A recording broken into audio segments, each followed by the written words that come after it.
Robert Butwin this afternoon.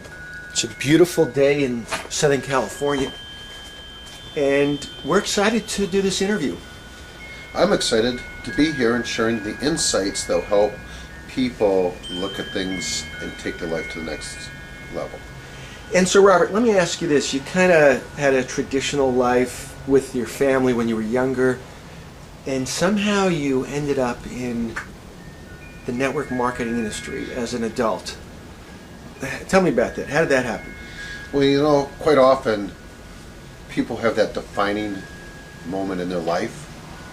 My defining moment when I was working in our family business, it was a family business that had too much family in the family business, and I was in charge of sales in the Twin Cities.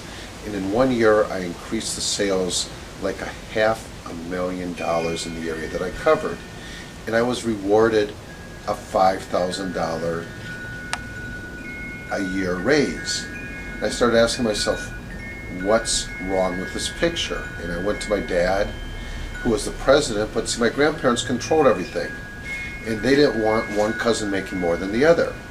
So that opened my eyes, and I started to take a look at what were my choices, what were my alternatives. And about that time in my life, a little sister from a fraternity that I belonged to came to me and was telling me the story about this guy that was in the same fraternity that I was in.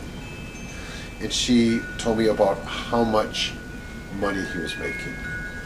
Now, I sort of equated the money to the kind of lifestyle that I could live if I didn't have to be dependent upon a job.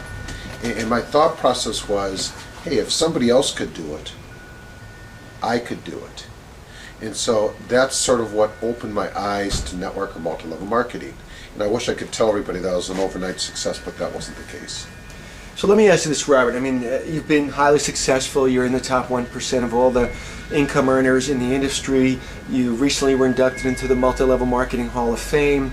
I mean, at this point in your life, you've really reached some phenomenal high points. Yet, being in the industry for 20 years and looking back, what's changed, particularly in the last 10 years in this industry?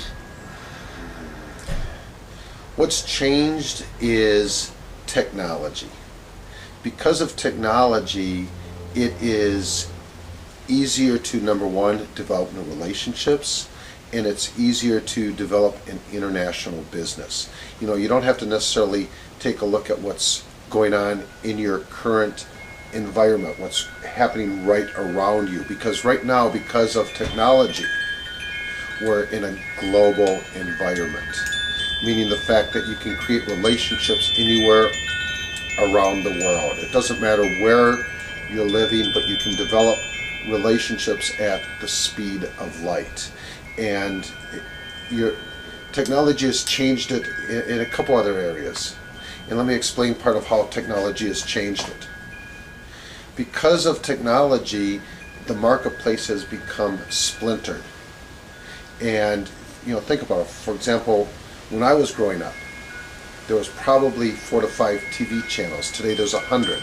There wasn't the internet. The point is, people don't know how to reach the marketplace because it's so diverse. And so any smart company today have come to the realization the best way to brand their company, the best way to get into the marketplace is what they call trust marketing. People still will pay attention if they know, like, and trust you.